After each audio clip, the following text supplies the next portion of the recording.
നമ്മൾ ഇപ്പോൾ അഞ്ജു അതുപോലെ തന്നെ പേരെന്തുവായിരുന്നു? സുനിൽ. ഇവർ രണ്ട് നമ്മൾ ഇന്നലെ കണ്ടിരുന്നല്ലോ. ഇപ്പോൾ അവർ ദയനീയമായിട്ടുള്ള ഒരവസ്ഥയൊക്കെ ഇവിടെ മാധ്യമങ്ങൾ പ്രത്യേകിച്ച് കൈരളി ന്യൂസ് ഉൾപ്പെടെ അത് റിപ്പോർട്ട് ചെയ്തിരുന്നു. ഇപ്പോൾ ദേ ഇവിടെ പിന്നെ എസ് ടി പ്രൊമോട്ടർ ഉൾപ്പെടെയുള്ള റസിയ ഇവിടെ എത്തിച്ചേർന്നിട്ടുണ്ട്. ഇതെന്തൊക്കെയാണ് ഈ കിറ്റിനകത്തുള്ളത്? ഹോർലിക്സ് ഉണ്ട്, പഞ്ചസാരയുണ്ട്, തേയില, പയറ്, കടല, 10 കിലോ അരി, വെളിച്ചെണ്ണ, ഇത്തരം കാര്യങ്ങളാണ് നമുക്ക് തന്നേക്കുന്നത്. അപ്പോൾ ഇതിൻ്റെ അകത്ത് ഞാൻ എക്സ്പയറി ഡേറ്റ് നോക്കിയപ്പോഴത്തേക്കിന് 2 എക്സ്പയറി ഡേറ്റ് കഴിഞ്ഞാണ്. അപ്പോൾ അത് ഞാൻ കൊടുത്തു കഴിഞ്ഞാൽ ഇനിയിപ്പോൾ അതിൻ്റെ പേരിന് ബാക്കിയുള്ളതും കൂടെ കേൾക്കേണ്ടി വരും. അപ്പോൾ അത് വെച്ചിട്ടില്ല ഞാൻ. അത് അതെന്തൊക്കെയായിരുന്നു എക്സ്പയറി ഡേറ്റ്? എക്സ്പയറി ഡേറ്റ് ഒരു മുളക് പൊടി, ഒരു മല്ലിപ്പൊടി മാത്രമേ ഉള്ളൂ. 100-ൻ്റെ. ഇത് എപ്പോഴാ റസിയക്ക് ഈ കിറ്റ് കിട്ടിയത്? വൈകുന്നേരമാണ് ഇത് കിട്ടുന്നത്. ട്രൈബൽ ഡിപ്പാർട്ട്മെന്റ് കൊണ്ട് തന്നോ? ട്രൈബൽ ഡിപ്പാർട്ട്മെൻറ്റ് വിളിച്ചു പറഞ്ഞു. വൈകുന്നേരം ആയതുകൊണ്ട് അത്രയും ത്രിവേണിച്ചെന്ന് ഞാൻ എടുത്തു. എനിക്ക് ലാസ്റ്റ് ബസ് 6:15-നായിരുന്നു. 6:15 കറക്റ്റ് വണ്ടി എടുക്കുന്ന സമയത്താണ് ഞാൻ വന്ന് കയറിയത്. അതിനുശേഷം എനിക്ക് ഇങ്ങോട്ട് വരാൻ വണ്ടിയില്ല. അപ്പോൾ എന്നോട് പറഞ്ഞത് ഇത് അവിടെ കൊണ്ട് എത്തിക്കുക എന്നതാണ് എന്നോട് പറഞ്ഞിരിക്കുന്നത്. ഇന്നലെ വൈകുന്നേരം കൊണ്ടെത്തിക്കാനാണ് പറഞ്ഞത്. ഇന്നലെ രാത്രി നല്ല മഴയായിരുന്നു, ഇവിടെ കയറി വരാൻ പറ്റത്തില്ല. ഞാൻ വന്നപ്പോൾ 8:30 അപ്പോഴേക്കും എനിക്ക് രാവിലെ കൊണ്ടുവരാൻ പറ്റത്തുള്ളൂ. അങ്ങനെ കൊണ്ട് ഞാൻ കൊണ്ടുവന്നതാണ്. ഇവർക്ക് ഈ പാൽപ്പൊടി ഉൾപ്പെടെയുള്ളത് കിട്ടിയില്ല എന്നുള്ളതായിരുന്നു പരാതി. അത് എസ് ടി പ്രൊമോട്ടർ അത് എത്തിച്ചില്ല. എസ് ടി പ്രൊമോട്ടറിന് സ്വന്തമായി ഇത് നിർമ്മിക്കാനോ ഒന്നും ചെയ്യാൻ കഴിയില്ല. അതിന് ഗവൺമെൻറ് തലത്തിൽ നിന്നുള്ള സപ്പോർട്ട് ഉണ്ടെങ്കിൽ എസ് ടി പ്രൊമോട്ടറിന് ചെയ്യാനൊക്കത്തുള്ളൂ എന്നുള്ളത് എല്ലാവർക്കും അറിയാം. ഇതിപ്പം ഇവർ വന്നത് എപ്പോഴാന്ന് പോലും ഞാൻ അറിഞ്ഞിട്ടില്ല. ഇവർ ബില്ലുകൾ കുറേ ഉണ്ടെന്ന് പറഞ്ഞായിരുന്നു. കാര്യമെന്ന് പറഞ്ഞാൽ അവിടെ SIT-യിൽ കുറേ ബില്ലുകൾ മാറാനുണ്ട്. അത് ഞാൻ അപ്പോഴേ പറഞ്ഞത് കൊണ്ട് തരണം, അല്ലെങ്കിൽ പറഞ്ഞാൽ മതി, ഞാൻ കയറി വരാമെന്ന് പറഞ്ഞതാണ്. പക്ഷേ ഇവർ വന്നിട്ടുണ്ടെന്ന് പോലും അറിയത്തില്ല. ഇവരിവിടെ അല്ലായിരുന്നു താമസം.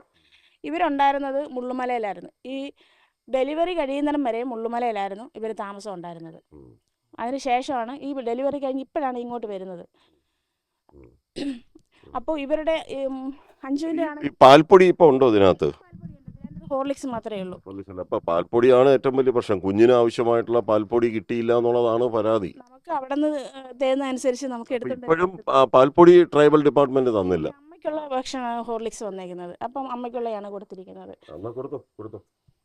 ഈ നമുക്ക് Rasiya, S T promoter Rasiya ഇപ്പോൾ അഞ്ജുവിനും സുനിലിനുമുള്ള ആ ഒരു കിറ്റ് കൈമാറുന്നതാണ് നമ്മൾ ഈ കാണുന്നത്.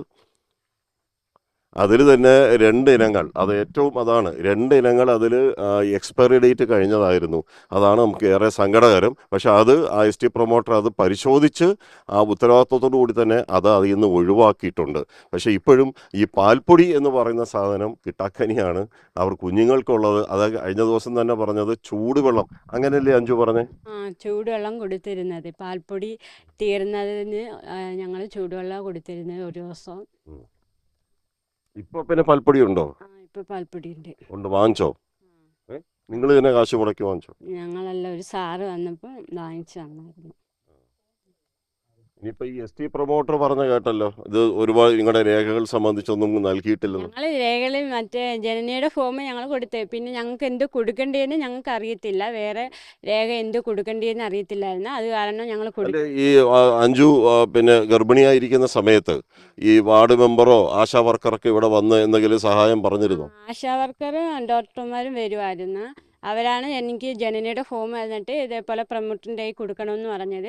അങ്ങനെ അത് ഞാൻ ചെയ്തത്. പിന്നെ വേറെ എനിക്കറിയത്തില്ലായിരുന്നു, അതുകൊണ്ടാണ് ഞാൻ ഒന്നും ചെയ്യാത്തത്. ഇനിയിപ്പോ പാൽപ്പൊടിക്ക് ഇനി എന്താ വഴി? പാൽപ്പൊടിക്ക് ഇനി ആരെങ്കിലും കൊണ്ട് തരണം, തന്നാൽ പറ്റത്തുള്ളൂ. അല്ലെ ഞങ്ങൾക്ക് ഭയങ്കര ബുദ്ധിമുട്ടാണ് കാശിനൊക്കെ. വരുമാനം ഒന്നുമില്ലേ? കൂലിപ്പണിക്ക് പോവായിരുന്നു. പക്ഷേ ഇപ്പം കുഞ്ഞു പ്രായമായതുകൊണ്ട് 2 പേരെ നോക്കാൻ ഭയങ്കര പാടാണ്. അതുകൊണ്ടാണ് അണ്ണന് ജോലിക്ക് പോലും പോകാൻ പറ്റാത്ത സ്ഥിതിയാണ്. അഞ്ജുവിന് അമ്മയുണ്ട്, പക്ഷെ അവർക്ക് വയ്യാത്തതായതുകൊണ്ട് കണ്ണൊന്നും കാണത്തൊന്നുമില്ല. അതുകൊണ്ടാണ് പറ്റാത്തത്. വീടുമില്ല. വീട് ഞങ്ങൾക്ക് ഇവിടെ വീടില്ല. ഞങ്ങൾ 3 വർഷമാവുന്നു കല്യാണം കഴിച്ചിട്ട്. പക്ഷെ ഞങ്ങൾക്ക് ഇതുവരെ വീടിൻ്റെ അതൊന്നും കിട്ടിയിട്ടില്ല. വേറെ എവിടെയെങ്കിലും വീടുണ്ടോ അഞ്ജുവിന്? ഇല്ല, എനിക്ക് ഞങ്ങളുടെ അമ്മയുടെ ഒക്കെ വീട് മാത്രമേ ഉള്ളൂ. പക്ഷെ ഞാൻ അവിടെ ഇടയ്ക്ക് പോവാറേ ഉള്ളൂ. റസിയ, മറ്റൊരു കാര്യം, ഇവരുടെ റേഷൻ കാർഡ് വെള്ളയാണോ മഞ്ഞയാണോ, എന്താണ് ഇവർക്കുള്ള റേഷൻ കാർഡ്? കാർഡാണ് കിട്ടിയത്, പക്ഷെ മഞ്ഞ കാർഡാണ് കിട്ടേണ്ടത്. എസ് ടിക്കാർക്കും മഞ്ഞ കാർഡാണ്. കിട്ടിയിരിക്കുന്ന വെള്ളയാണോ? ആ, വെള്ളയെ കിട്ടിയിരിക്കുന്നത്. ആദ്യം കിട്ടുന്ന റേഷൻ കാർഡ് വെള്ളക്കാർഡാണ് കിട്ടുന്നത്. അപ്പം നമുക്കിപ്പോൾ ഇവിടെ ഒരു 25-ാം തീയതി ഒരു ക്യാമ്പയിൻ വരുന്നുണ്ട്. റേഷൻ കാർഡ്, പുതിയ റേഷൻ കാർഡ്, ജനന സർട്ടിഫിക്കറ്റ്, ആധാർ, ID, പിന്നെ എന്താ പറയുന്നത്, AY കാർഡാക്കാനായിട്ട്, അങ്ങനെയൊക്കെ APL BPL ആക്കാനായിട്ട് അങ്ങനെ ക്യാമ്പയിൻ വരുന്നുണ്ട്. അപ്പോൾ പിന്നെ നമുക്ക് അതിൻ്റെ അകത്ത് മാറാമെന്നുള്ളൊരു രീതിയാണ് നമുക്ക് ഇപ്പോൾ നിൽക്കുന്നത്. കാരണം നിലവിൽ ഇപ്പോൾ ഞാൻ ആരുടെയും കയ്യിൽ നിന്ന് റേഷൻ കാർഡുകൾ വാങ്ങിക്കുന്നില്ല. വാങ്ങിച്ചത് 2 എണ്ണം ഉണ്ടായിരുന്നു, ഞാനത് സപ്ലൈ ഓഫീസിൽ കൊടുത്തു. അതിനി മാറി വരാനേ ഉള്ളൂ, അല്ലാതെ അതിൻ്റെ അകത്ത് വേറൊന്നുമില്ല. ഇപ്പൊ ഈ കൊടുത്തിരിക്കുന്ന എന്ത് കിറ്റാണിത്? ഇത് FSC കിറ്റാണ് കൊടുത്തേക്കുന്നത്. കാരണം ഇത് നമ്മൾ സാധാരണ ഇവിടെ കൊടുക്കുന്ന കിറ്റാണ്. അപ്പോൾ അത് മൊത്തത്തിൽ നമ്മൾ പാക്ക് ചെയ്തിട്ടില്ല. പാക്ക് ചെയ്തുകൊണ്ടിരിക്കുന്നതിൽ നമ്മൾ കഴിഞ്ഞ ദിവസം എടുത്തുകൊണ്ട് വന്നു. എല്ലാ മാസവും കൊടുക്കുന്ന കിറ്റ്? എല്ലാ മാസമല്ല, നമ്മൾ ജൂൺ, ജൂലൈ, ഓഗസ്റ്റ്, സെപ്റ്റംബർ 4 മാസം മഴക്കെടുതിയിൽ മാത്രമാണ് കൊടുക്കുന്നത്. അതായത് ഇപ്പൊ പലർക്കും ഉള്ള പരാതി എന്ന് പറയുന്നത് മഴക്കാലത്ത് ഈ നൽകിയിരുന്ന ആ ഒരു കിറ്റ് ഇക്കുറി ഇല്ലെന്നുള്ള പരാതിയുണ്ട്. ഇക്കുറി ഇല്ലാത്തതല്ല, കുറച്ച് താമസം വന്നു, അത്രയേ ഉള്ളൂ. അതിൻ്റെ അകത്ത് എന്തായാലും കൊടുക്കുന്ന സാധനം ഇല്ലാതിരിക്കാമെന്ന് നമുക്ക് വളരെ സാധ്യത കുറവാണ്. കാരണം അങ്ങനെ ഡിപ്പാർട്ട്മെൻറ്റ് അത് ഇല്ലായ്മയാക്കൂല.